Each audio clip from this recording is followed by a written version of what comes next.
Good evening, everyone. Welcome to Properties on Live again. Okay, today we are very honored again.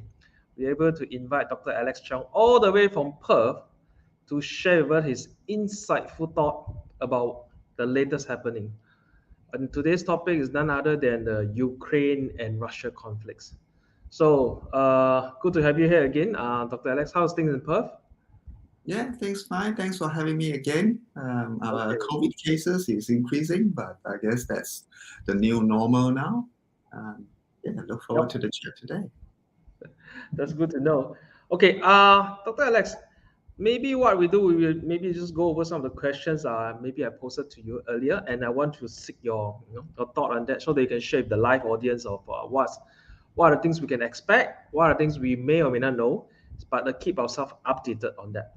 All right, I think the first one will be, since the invasion of Russia on Ukraine on the 24th February, that's more than a month back, all right, you have seen many immediate, but also maybe some of the short term and perhaps some of the domino effects um, that we have witnessed since the 24th of February. Okay, what are the things we have seen? Dr. Alex, maybe you can enlighten us on that. Sure. From my side, I guess by following the news, you're quite right about that. The war has direct and indirect impacts. I think the most direct consequence of the war is what you would witness on the battlefield, where there are thousands of lives have been lost. And that includes civilians as well as military personnel from both Russia and Ukraine. Millions of Ukrainians have fled their country to try and seek refuge from others. That's very sad news for those who have to do that with their family. And Russia, on the other hand, has now become one of the most sanctioned countries on the planet. And that will have direct impact on their economy. So if you look at their currency, the ruble, at one point they plunged 70% in value.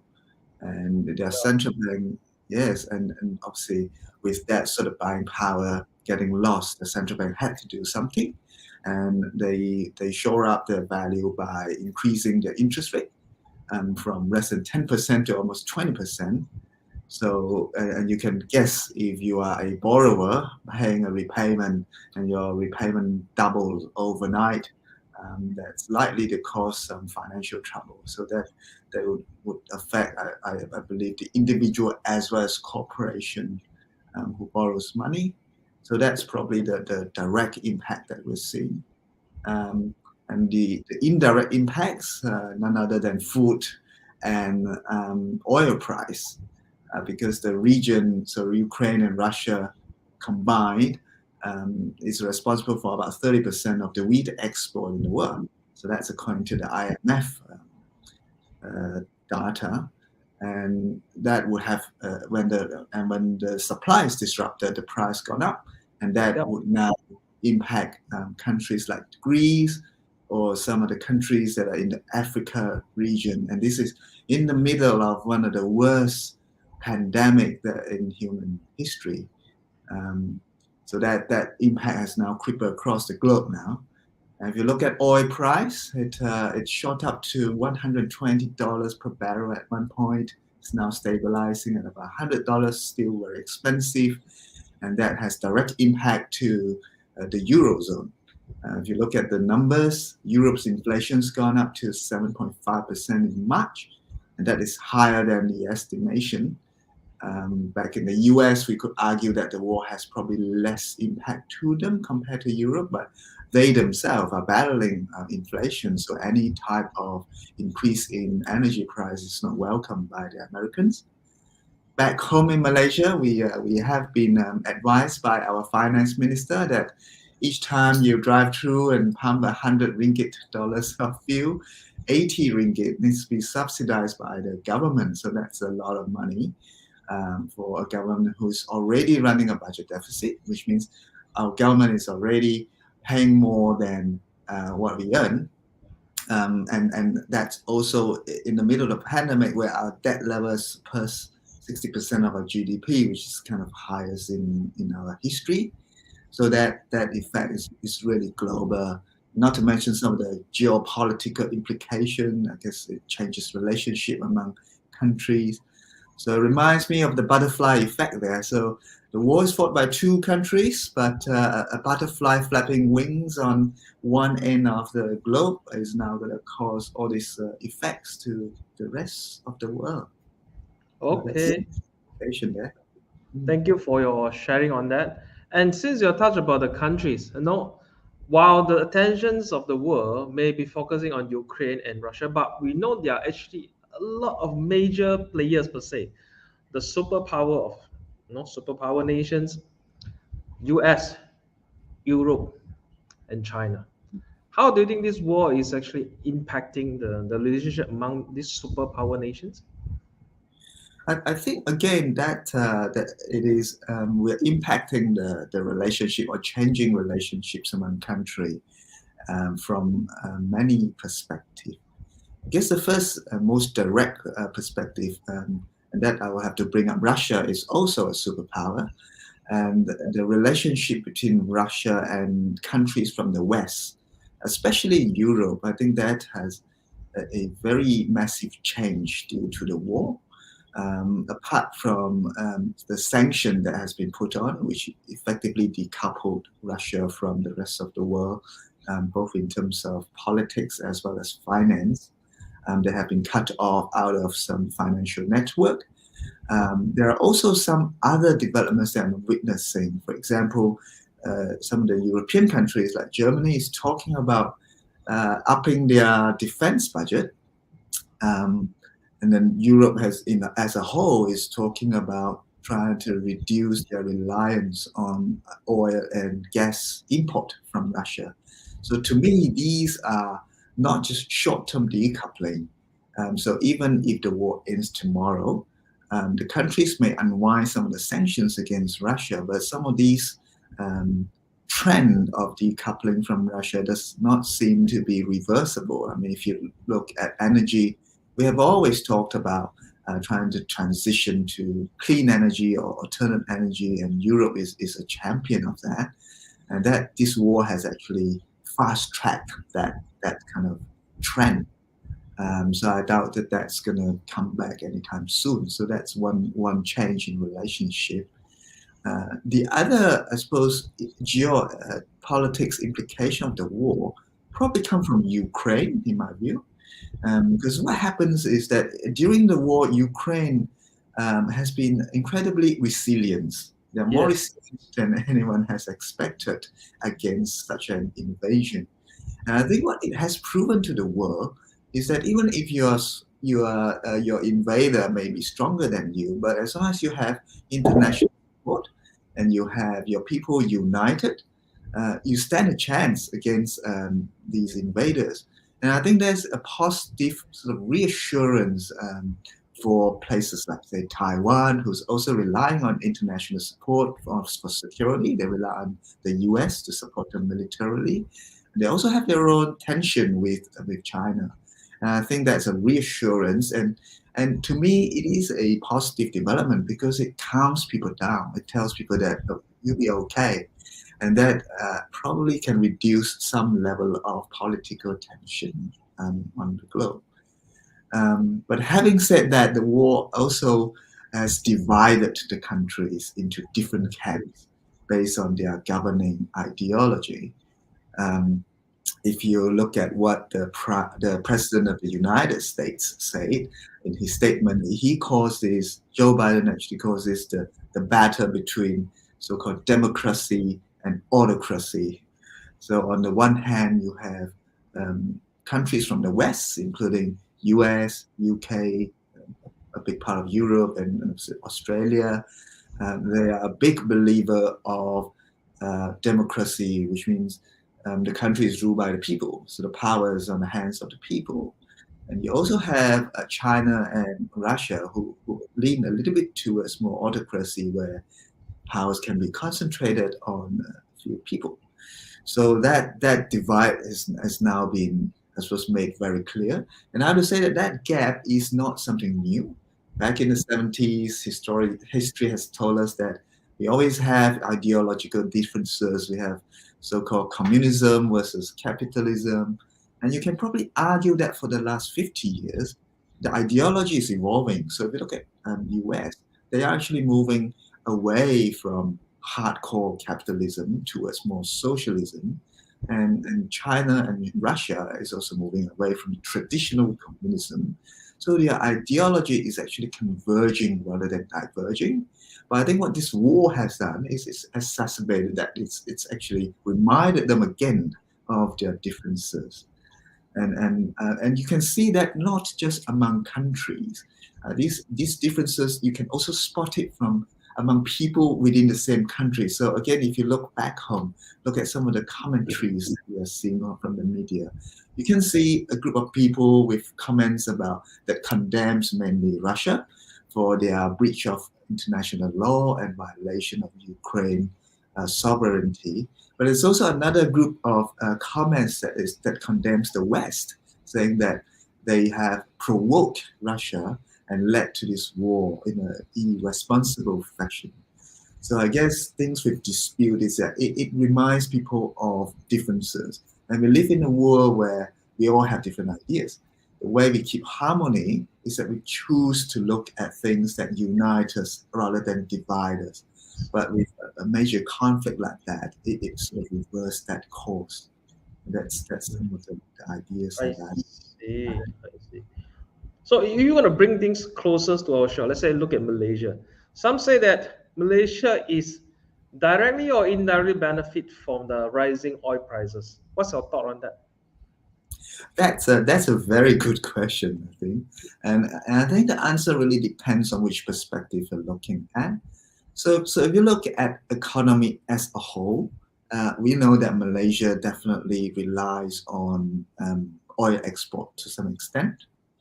Um, and the way to look at economy, if you want to look at it as a whole, people look at the magic number called the GDP, which is if it goes up, it says that we're doing well. If it goes down, then we're shrinking our economy. So if you then look into GDP and how we calculate it, there are two very important components within it, which is the import and the export. So we normally do export minus import because what we see is that if I do export, I'm getting money, I'm earning money. If I'm doing import, I'm buying things, so I'm going to pay off money. So since 2015, Malaysian has become a net importer of oil. So if you look at that perspective, you're going to say, oh, the oil price gone up. We buy more than we export, so we're probably a loser for that. Yeah. But if you dig a little bit deeper, though, with the oil price increase, generally it also impacts other oil-related products. So, for example, the natural gas is also increased, and Malaysia is a net exporter of natural gas. And in 2019, our then finance minister told us that we have again become the net exporter of refined petroleum. So that yes, we're also getting some impact there. So if you just look at overall as a whole, it's very hard to pin down that particular answer. So what you can look at is probably break it down a little bit to make things simpler. Now, if you just look at the government income, that's quite simple to see because what you can do is you can look at the oil price now, you compare it with the oil price that has been included in our budget, then you would know that whether we're getting any unexpected benefit from this. And according to the H, they have done some calculation in there. And what it is that at the $100 per barrel, the income of the government will increase. It will increase by about $10 billion. So that's probably good news. But then again, if you then dig a little bit deeper, okay, how about things that we're paying out? So the government has to subsidize petrol when the rakyat pump petrol. So based on that calculation, you have another $12 billion outflow that the subsidy has increased. So then you have a net loss according to that. However, my view is that the subsidy is something that the government has control over, and they're already talking about rationalizing that. So if they reduce the subsidy, they can get back into a surplus from that perspective. Um, And again, government is not the only thing you want to look at. You also want to look at what about the business in Malaysia. So we all know that manufacturing is a big part of the GDP. It contributes more than 20% of our GDP. And manufacturing requires energy. So if energy price goes up, then manufacturing cost is going to go up. And one example I like to give people is that if you look at glove makers, so there are absolute star in the last few years. It's very popular now among us. But what many people talk about the glove price is that sometimes they look at the rubber price as a raw material.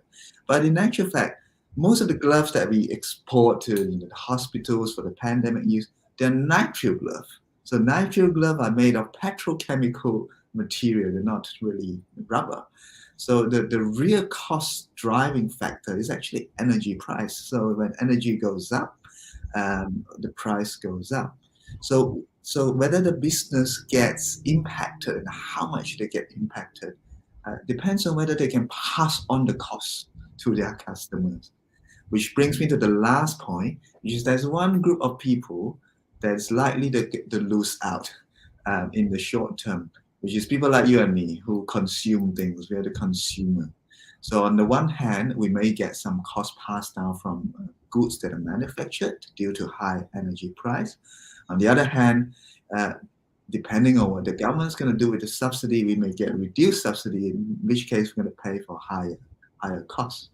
So it's really not one answer for the question, but there are so many perspectives of it. And whether or not you're a net beneficiary really depends on who you are within Malaysia. Yeah, So yeah. it's a bit of a Talking about long-winded answer. talking about the subsidized fuel costs, I think one thing now in Malaysia is that some people expect to have a general election this year. Perhaps the raw 95 subsidy and the diesel subsidy will remain unchanged for now. But That's after the general elections, things might be different. There's another thing. People are paying attention to the political because ultimately it will have a huge impact on the economy as a whole. So absolutely. Absolutely the agree on next that. question, Mm, Doctor. So material cost, okay, alongside with logistic and as well as the labor cost has increased tremendously. So do you think this is going to be a short-term phenomenon once the war has ended, when it's end, and energy prices is being rationalized back to its lower level? So, but do you think all this cost increment that we are experiencing now is just going to be a short-term phenomena, or do you think differently? I think the reason why we're having much more inflation than in the past is because there are many various factors at play all at the same time. So in order to understand that, we probably have to go through one factor at a time. So for instance, if you look at the first factor, which is about supply, and most of the economists would have told us that supply is actually driving inflation. It's a lack of supply rather than too much demand.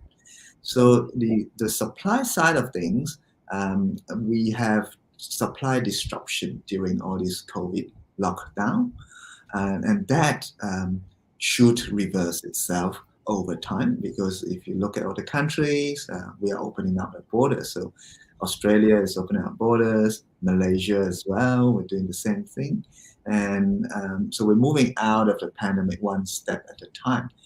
But it is not a very quick event to happen because if you look at China, they are still very much in a so-called COVID zero type of policy or dynamic clearing policy, where lockdown is still being used to target certain areas.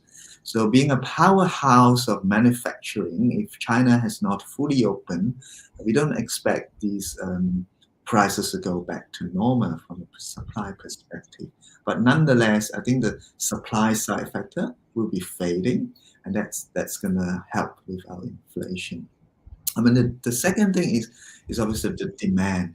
So with COVID, what's happening is that we are changing our demand from service to products. And the reason for that is when you're in the lockdown, it's hard for you to go for a tour. It's hard for you to go to the cinema or you go for a massage. It's just, you can't do that. But what you can do is you can order lots of things online. You order your food online, you order products online. So everybody's shifting to products. And together with the supply shortage, that's not good for prices. And again, with the easing of restrictions, some of these effects should go away. And we're now, if tourism's up now, I guess in terms of Singapore and Malaysia, there are much more people crossing the border. So that's a good news for the supply side as well as the demand side. And so these two factors should sort of slowly fade away, in my opinion. Um, I mean, but there are also factors that I believe will sort of sustain itself. For example, greenflation, what we call greenflation, which is we are trying, as a whole, we are trying to move towards cleaner energy.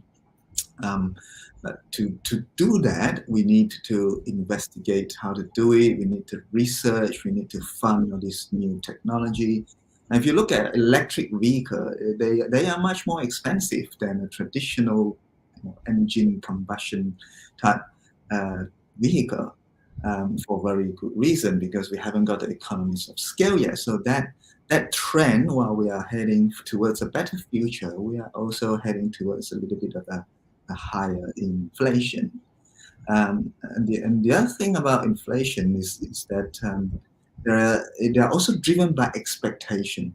So 5 years ago, if we were talking about this on a session like this, we would be talking about deflation rather than inflation, because back then inflation is kind of near zero. And if you look at the US, the behavior of the central bank at the time, it was led by Janet Yellen.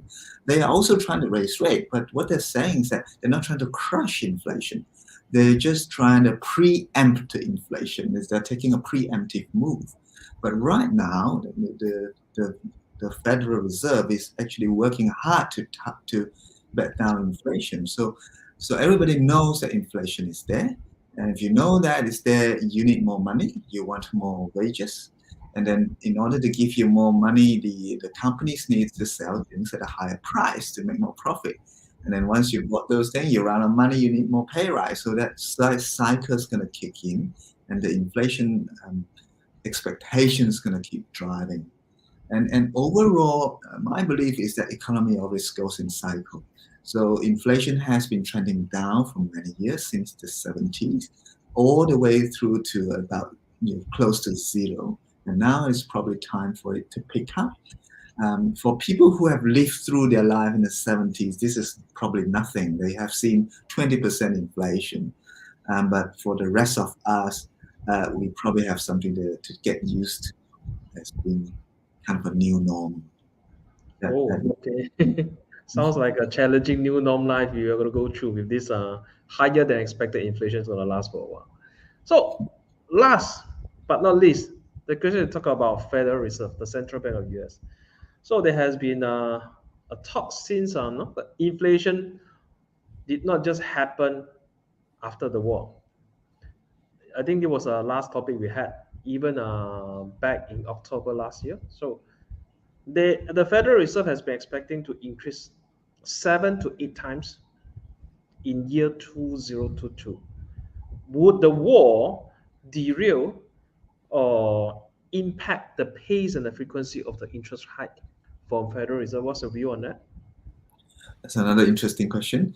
I think the war impact on the rate rise schedule for the US is probably twofold. So on the one hand, it is leading to higher prices in energy.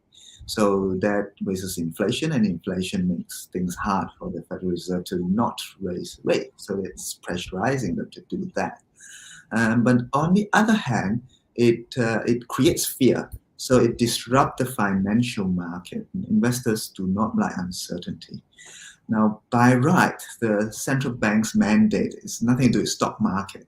They are there to make sure that their jobs, they make sure that the inflation is under control. But what we have seen historically for the last 10 years is stock market is very much a deciding factor as well. Because if you look at 2015, where there's a correction in the Chinese stock. That time, US was trying to raise rate, and they have to stop. And at the end of 2018, we have another correction of the market. And again, they reverse their course in terms of the rate adjustment. So pure, they are looking at the markets. Now, whether or not the war is going to derail the schedule would very much depends on how much impact the war has on the stock market and on inflation. So it's really which one you're creating. I suppose which issue you're creating more. So suppose if I look at the current trend, the peace talk on the way at the moment, we all hope that they can settle down with some form of agreement. But most notably, if you look at the stock market, after trending down for about 10%, it corrected itself almost immediately and then went up by 6%. And if you look at today's stock market, it is still trending up. So as far as the Federal Reserve is concerned, this is still a hot financial market. It doesn't see a problem with it at this point in time. And obviously, inflation-wise, it is still high in Europe, and the oil price is still around $100. So from these two perspectives, there is not yet a reason for them to reverse course, in my opinion. But having said all that, the thing about war is it is really unexpected. It's something that you can't really predict. So what would disrupt the schedule is if it went into a direction that is, say, it is escalated. If there's direct confrontation between Russia and NATO, or we move on to using more aggressive weapons, or even nuclear weapons, that would create a lot of fear, and that would disrupt the stock market to start with. And in my view, that would be the kind of reasons for Federal Reserve to slow down. Otherwise, that rate hike this year, you better be prepared for it, is my view. Okay. Thank you so much for your sharing, Doctor. So, by the way, just out of the questions, like since Australian government has opened up its border, I think 2 months back, right, back in February, do we Yeah. see rising in cases? Or do you think Australian government is going to keep staying the course on opening up borders, or do you think that no, wow, suddenly so much cases are surging, they might want to close our border? And what's thing in Australia, especially Western Australia side? We are certainly seeing the case surge, no doubt about it. And so the whole of Australia opens up in February, and Melbourne and Sydney has tens of thousands of cases. Western Australia has only recently opened up in March. We were the last on the list. And we are now seeing close to 10,000 cases a day. But what we are also seeing is the decoupling of severe cases versus Hospitalization, for example. exactly. So, and that is what the government is looking for. It's not to prevent people getting infected, but to prevent the hospital being overutilized. So, as long as that is still the case, I think the course is that we will stay course on it. And if you look at the restriction that we are trending down. So, masks are no longer mandated or risk. We have similar course in Western Australia. Um, and I guess the only unexpected development is we're watching closely the new variant. We have BI1, BA1, BA2. As long as the hospitalization doesn't increase, I think we're fine.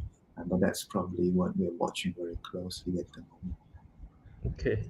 So thanks again, Dr. Alex, on your insightful thought and willing to share with us on this Russian and Ukraine conflicts. So with this, I think we want to conclude our session for tonight. So thank you very much. Thanks again. Stay Thank safe, you, everyone. Thank you, Doctor. Bye bye. everyone. See ya.